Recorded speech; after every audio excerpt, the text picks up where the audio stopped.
Hello, this is Doug Morse from Morse Brothers Studios. I'm here to talk today about a kind of, I guess I'd call it a photographic odyssey.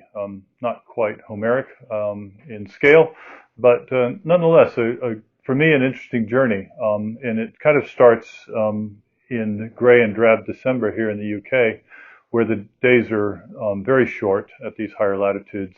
The weather is terrible. It's often wet, cloudy, cold, and and in particular, I was coming off of a year-long project of a woodland photography project I called Three Woodlands, and I culminated in a book that I produced. So I was kind of, it ends with not knowing what to do next, and so that didn't help. So after Christmas, there's this kind of long period. We're in lockdown and not knowing what to do next.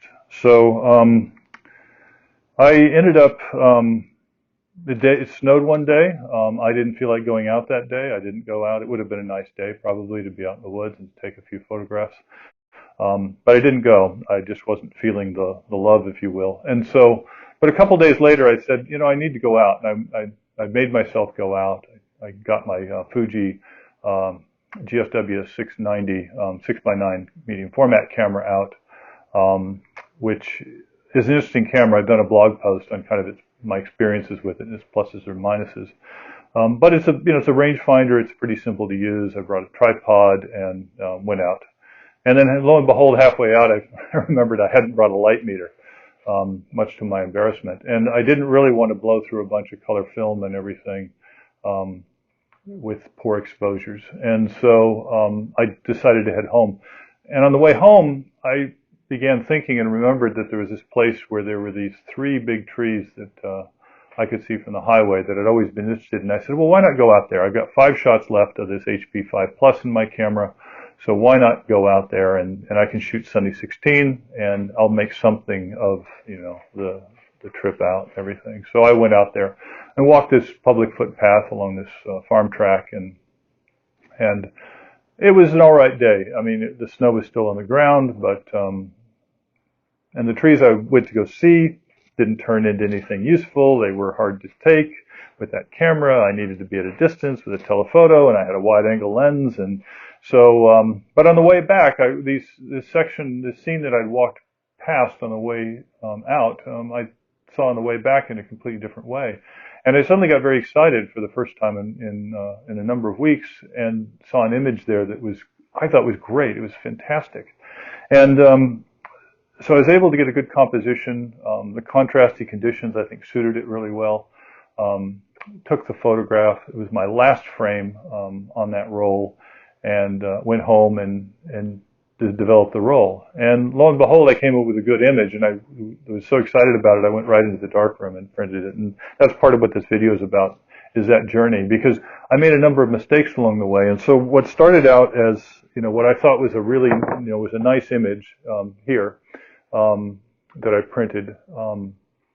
Actually, the mistakes along the way and the journey led me to different interpretations of the same image. So this is the same negative, but here's a different way of looking at it.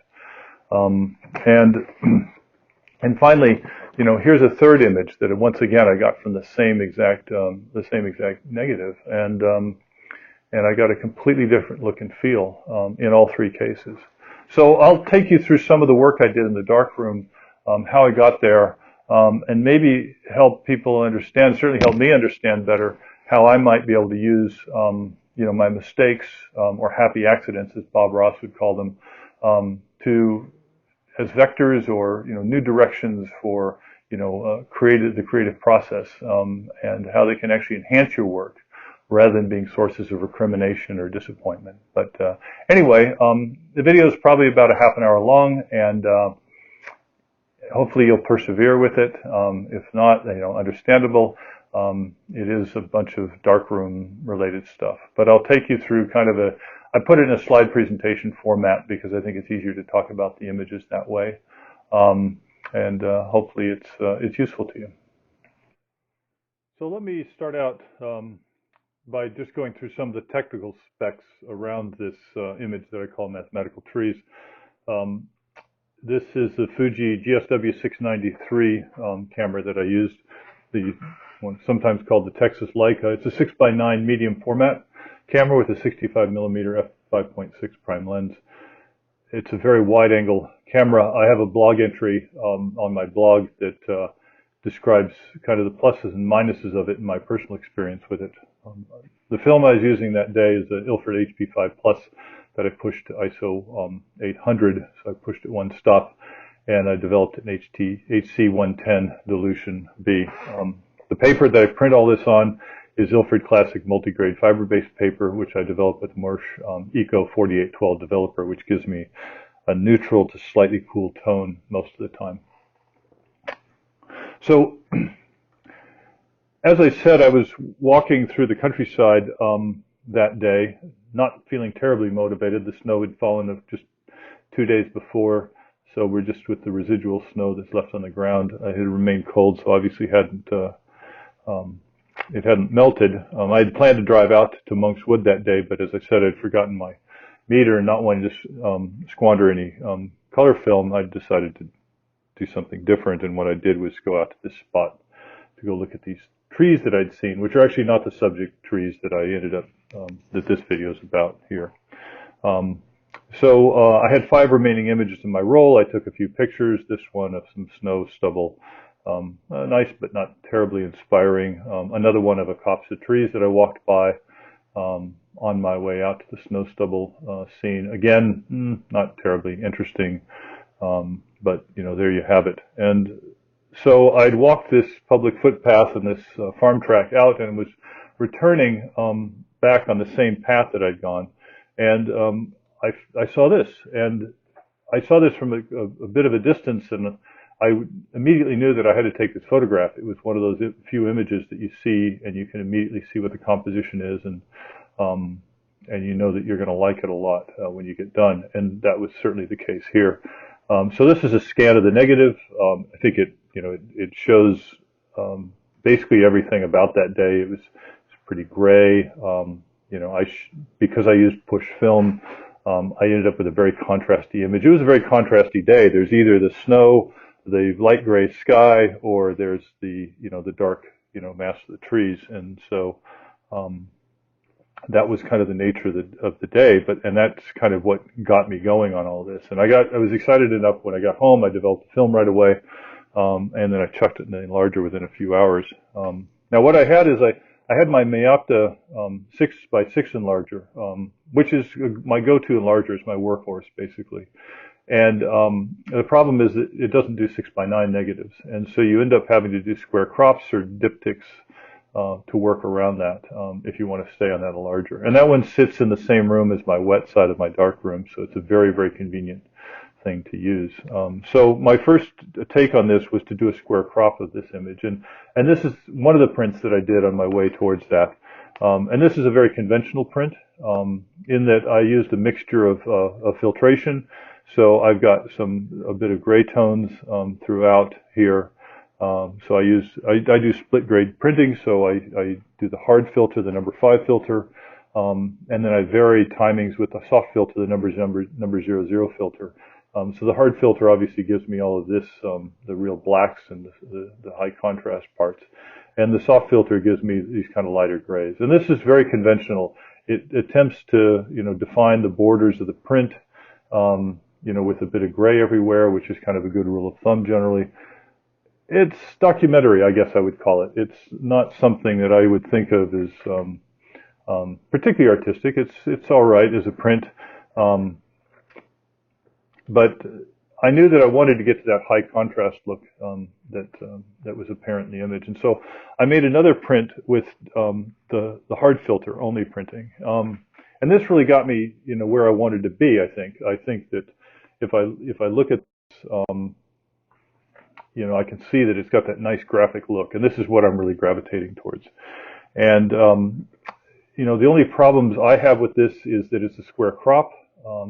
We know there's more of the cops here, and that's really where your eye wants to go, and it's like you're kind of like left hanging over here. And plus, this is a bit crowded here in this square crop as well. And there's just nothing to be done about it. This is this is 6 centimeters to the negative, and I either have to move it one way or the other, and I've got to trade off this side versus this side.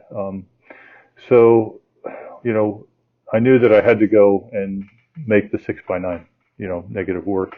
And that meant I had to use the Beast, which is my 4x5 enlarger, which is this ancient Durst enlarger that I got for free, which makes it extremely valuable. But it sits up 2 flights of stairs in another part of the house, and I have a smaller dark room up there that has no wet side to it. So I hauled the negative up there and began setting up there. It's got its own easel and everything. But I ended up having to take every print downstairs and print it in a black plastic bag. So I get a lot of exercise anyway when I go through this. And so I set about making, print there, and this is kind of my first attempt at this. This is a number 5 filter at 22 seconds, and it's pretty good. But boy, I tell you, this COPS just turns into a blob. It's not really terribly good right here. I like to think that having the trees separated in that makes it more apparent as to what it is. And the other thing is you'll notice that there's a lack of local contrast up here in this part of the image. And I think that all of this is due when you overexpose the number 5 filter on the paper, is that you end up with a little local halation effect where you get internal reflections in the emulsion, and some of the adjacent silver grains get lit up as well, and they turn dark at the same time. So anyway, good start on this, but I decided I need to go with a half stop less exposure, so going from 22 seconds to 16 seconds. So I set that up and I do that. And here we've got this. This is just much better. Look at, and if I switch between the two, you can see immediately how the contrast is so much more improved here, in the image. And I lose some detail in some areas, but that's in some ways helpful. You'll notice here that I get some more individuation of the trees, and up here there's a much better local contrast. And so that's as far as I got during the day. Take a photograph, come back, spend some time in the dark room, or dark rooms in this case, and that's where I got to. And it was a pretty satisfactory start for the day, and I was really buzzing, for the first time in a long time, which is really nice when that happens. So the next day I get in the dark room, and I don't know what happened. I don't think I changed anything. I usually take pretty meticulous notes so I can reproduce my results. But I made 2 prints, and the idea here was to crop it in more. I wanted to get rid of, if you'll recall on this earlier slide, there's a lot of space here and there's a lot of space here that just, I don't know, I find it a bit distracting. So my idea was to, bring that in, and so I brought the crop in. I had to make a very slight adjustment in the exposure to do that, but all of a sudden, wow. I did 2 prints back to back before I went and developed them, and I ended up with this one here at 11 seconds with the number 5 filter, and this one's even worse. So this is 16 seconds, and these were supposed to be basically the same as the previous day's print, very, very high contrast. And what you can see is it's just the number 5 filter, but I've gotten enough exposure that I've actually gotten the paper to come up here in all areas as a light gray, and it's yuck. What can you say? But the thing to remember is that when you make mistakes, there's all sorts of things that become apparent from those mistakes. And indeed, this gentleman David Kachel, he's got a series of monographs online, which are very useful in terms of how to do fine art printing and other subjects. And I'm a keen follower of his, methodologies, and he's taught me a lot about printing. And one of the things he says is go too far into print. And he says to take a print and print it way too dark, and print it way too light, and way too contrasty, and way, really soft.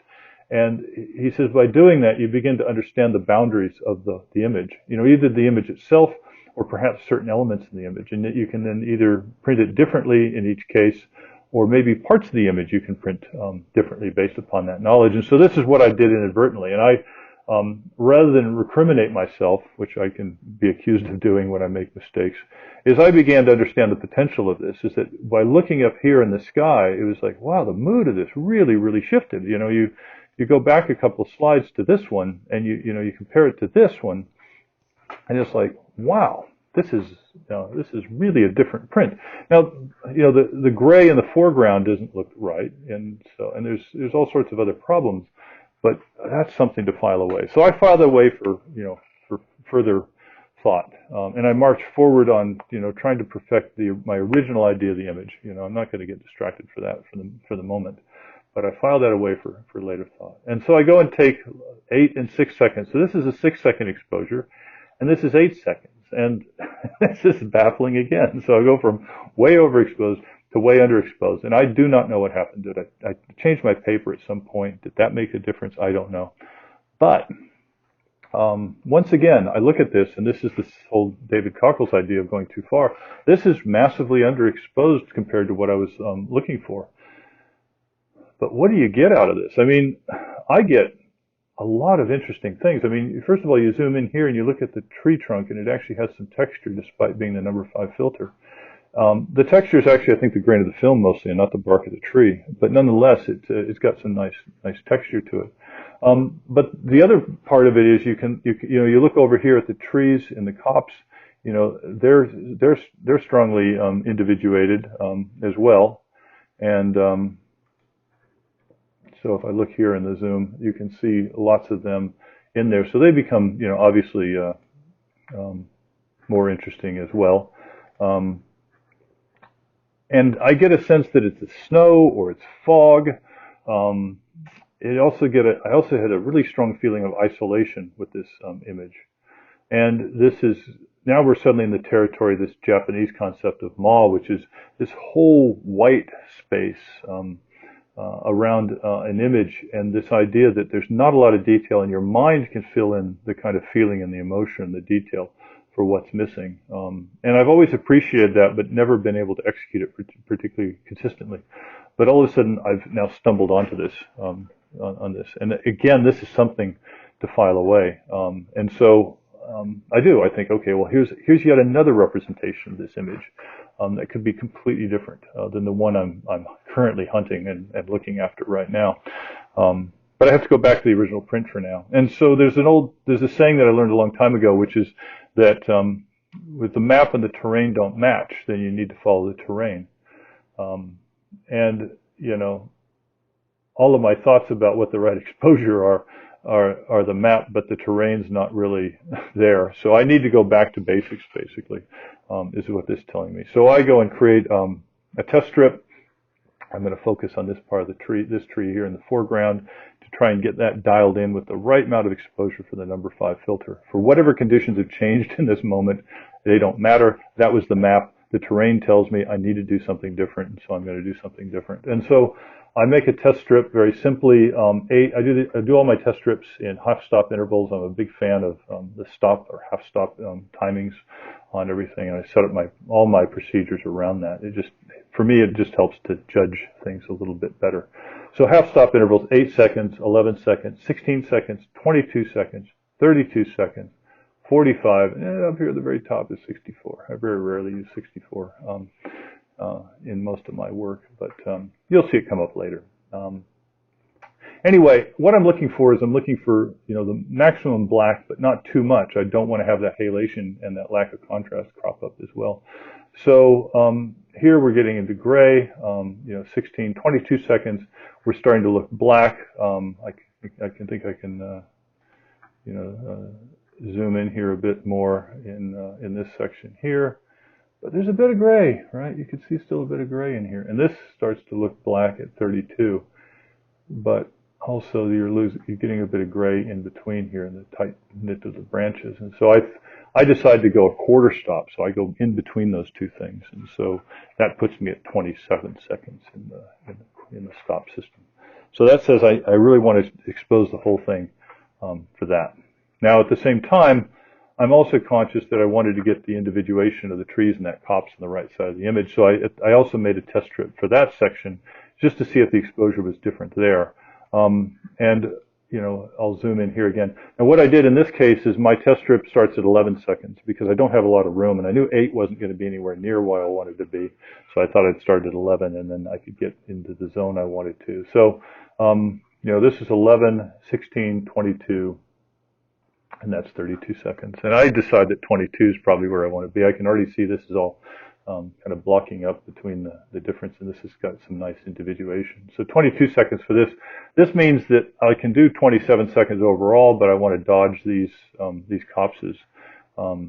by 5 seconds on each one. So, and so that's what I do. So I set about making the next print, and this one is what I would call the final print for this iteration, and it just achieves everything I wanted to at the beginning. I think you can see that I have deep blacks here, which I want in terms of that very high contrast graphic look in this. It brings up enough detail here. Boy, look at the way the grass at the edge of this farm track runs this line and this line, and it all leads down to this copse. And I've got a nice amount of detail in this copse to help. And on this side, because I also dodged this side for 5 seconds, the trees in this copse on this side of it, this brings it down. It makes it apparent what it is. It's just not a black blob on the horizon. But it actually takes it down enough that it doesn't distracting from the image. It's part of the image, but it's not a focal point. Really, really pleased with this. It worked out, and I like the print. And it's typical in these things. To hold the print is better than to see it on a screen. It's got a whole different look to it and everything. But I think this is an accurate representation of it. And then to show what had happened when I dodged this side of it here, I did a 3200 DPI scan of the print in this area. And again, you can get a sense of that it's really grainy, but that's all right. It's a small part of the image, but you can make out the trees. You really know that that's a set of trees over there in that part of the image. So that was me taking this long, circuitous route to getting to this this final print, this thing that I'm really quite happy with and quite proud of. But now I've got a couple of departure points because of the errors I made along the way, or happy accidents, as Bob Ross would refer to them.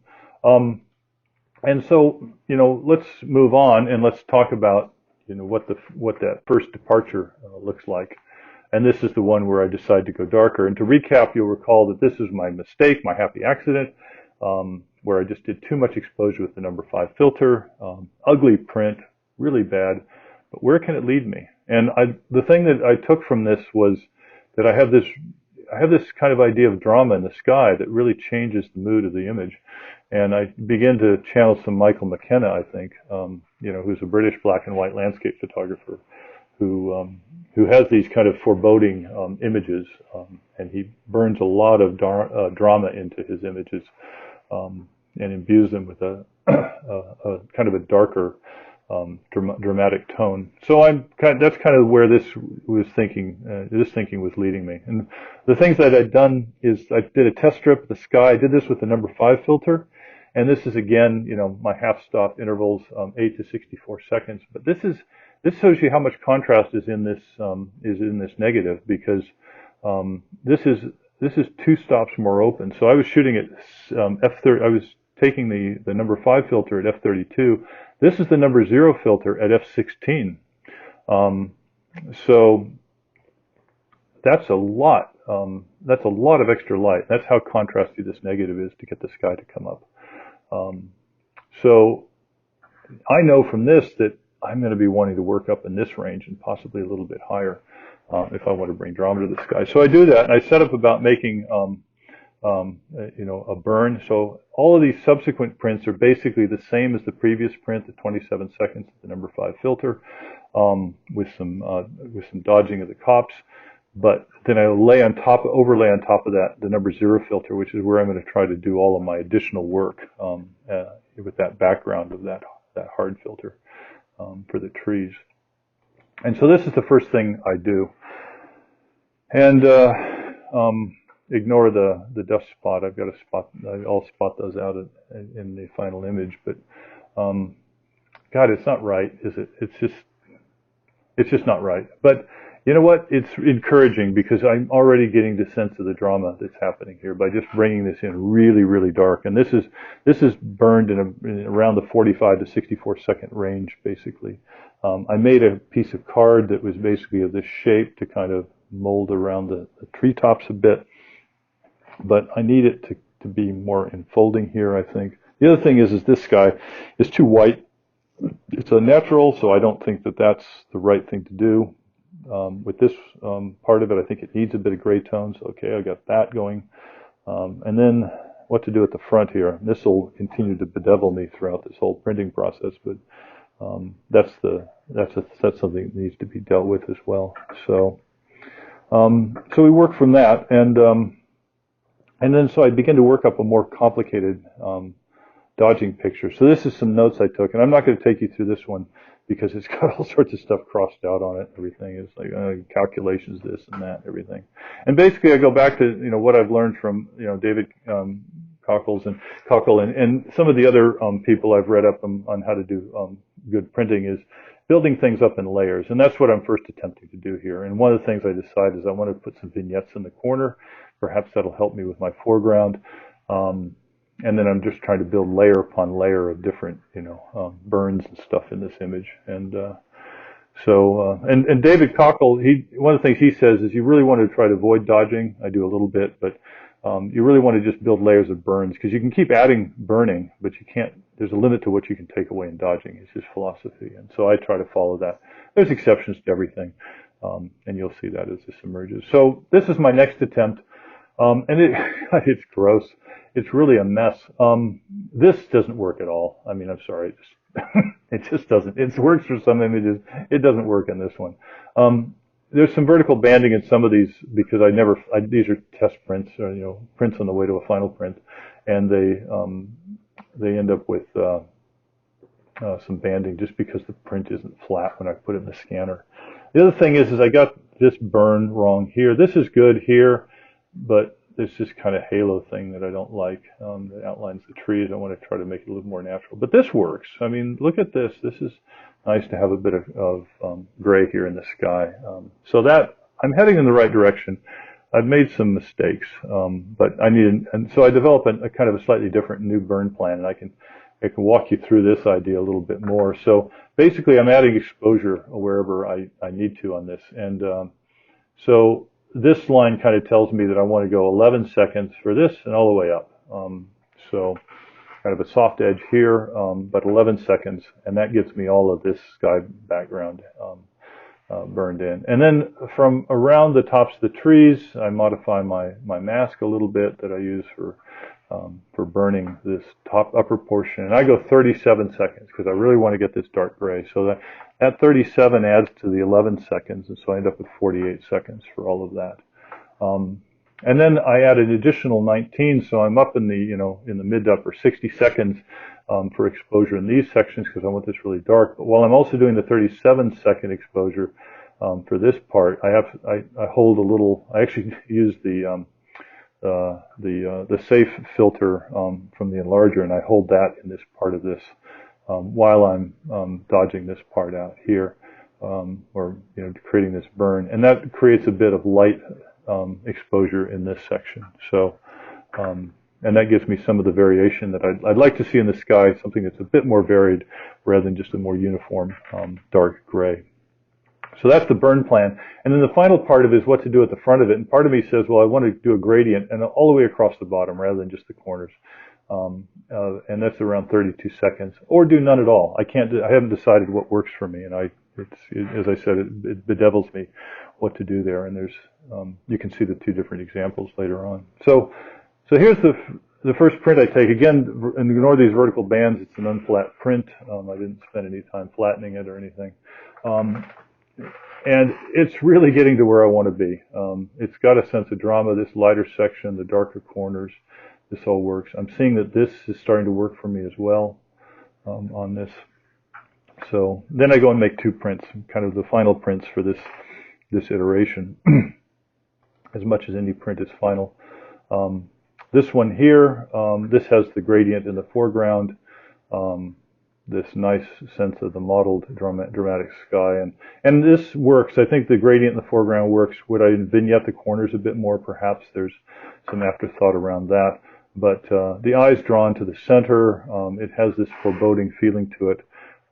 It's got a nice sense of emotion, I think, and so I'm very pleased with that print. And then I also made one without it on the foreground, and this kind of works for me too.